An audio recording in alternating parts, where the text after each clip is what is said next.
شروع اللہ کے نام سے جو بڑا مہربان نہایت رحم والا ہے۔ اور کافر انسان کہتا ہے کہ جب میں مر جاؤں گا تو کیا زندہ کر کے نکالا جاؤں گا؟ کیا ایسا انسان یاد نہیں کرتا کہ ہم نے اس کو پہلے بھی تو پیدا کیا تھا اور وہ کچھ بھی چیز نہ تھا؟ تمہارے پروردگار کی قسم ہم ان کو جمع کریں گے اور شیطانوں کو بھی، پھر ان سب کو جہنم کے گرد حاضر کریں گے اور وہ گھٹنوں پر گرے ہوئے ہوں گے۔ پھر ہر جماعت میں سے ہم ایسے لوگوں کو کھینچ نکالیں گے جو خدا سے سخت سرکشی کرتے تھے، اور ہم ان لوگوں سے خوب واقف ہیں جو ان میں داخل ہونے کے زیادہ لائق ہیں، اور تم میں کوئی شخص نہیں مگر اسے اس پر گزرنا ہوگا، یہ تمہارے پروردگار پر لازم اور مقرر ہے۔ پھر ہم پرہیزگاروں کو نجات دیں گے اور ظالموں کو اس میں گھٹنوں کے بل پڑا ہوا چھوڑ دیں گے۔ اور جب ان لوگوں کے سامنے ہماری آیتیں پڑھی جاتی ہیں تو جو کافر ہیں وہ مومنوں سے کہتے ہیں کہ دونوں فریق میں سے مکان کس کے اچھے اور مجلسیں کس کی بہتر ہیں، اور ہم نے ان سے پہلے بہت سی امتیں ہلاک کر دیں، وہ لوگ ان سے ٹھاٹھ اور نمود میں کہیں اچھے تھے۔ کہہ دو کہ جو شخص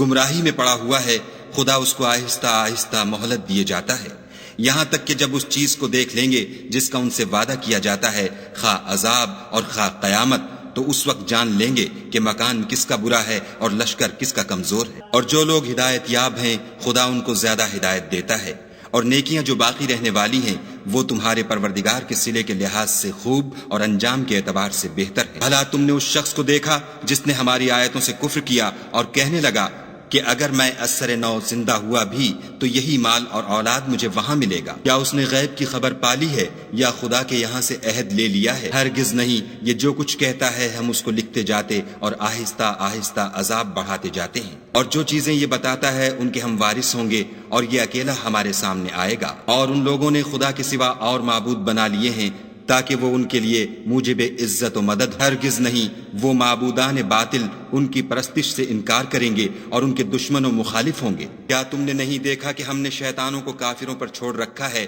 کہ وہ ان کو برانگیختہ کرتے رہتے ہیں؟ تو تم ان پر عذاب کے لیے جلدی نہ کرو، اور ہم تو ان کے لیے دن شمار کر رہے ہیں، جس روز ہم پرہیزگاروں کو خدا کے سامنے بطور مہمان جمع کریں گے اور گناہ گاروں کو دوزخ کی طرف پیاسے ہانک لے جائیں گے، تو لوگ کسی کی سفارش کا اختیار نہ رکھیں گے مگر جس نے خدا سے اقرار لیا ہو، اور کہتے ہیں خدا بیٹا رکھتا ہے۔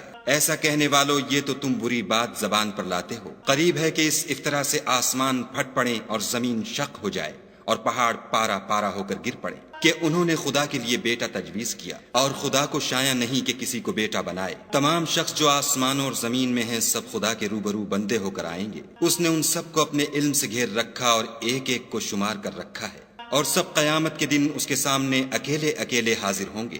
اور جو لوگ ایمان لائے اور عمل نیک کیے خدا ان کی محبت مخلوقات کے دل میں پیدا کر دے گا۔ اے پیغمبر صلی اللہ علیہ وآلہ وسلم، ہم نے یہ قرآن تمہاری زبان میں آسان نازل کیا ہے تاکہ تم اس سے پرہیزگاروں کو خوشخبری پہنچا دو اور جھگڑالوؤں کو ڈر سنا دو۔ اور ہم نے ان سے پہلے بہت سے گروہوں کو ہلاک کر دیا ہے، بھلا تم ان میں سے کسی کو دیکھتے ہو یا کہیں ان کی بھنک سنتے ہو؟